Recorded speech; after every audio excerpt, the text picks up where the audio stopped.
నమస్కారం, సుప్రభాత ఘంటారావానికి స్వాగతం. ముందుగా ప్రధానాంశాలు.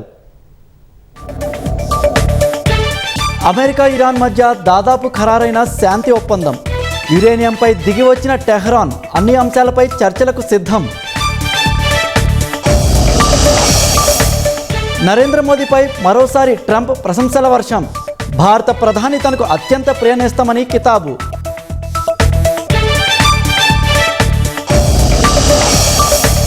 రాష్ట్రానికి 9,968 కోట్లు కేటాయించిన 16వ ఆర్థిక సంఘం. పంచాయతీ, మండల, జిల్లా పరిషత్ల అభివృద్ధికి వినియోగించాలని స్పష్టీకరణ.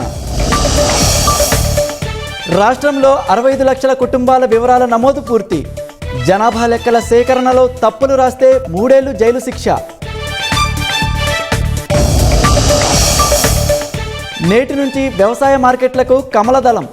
3 రోజుల పాటు రైతు గోస, బీజేపీ భరోసా కార్యక్రమం.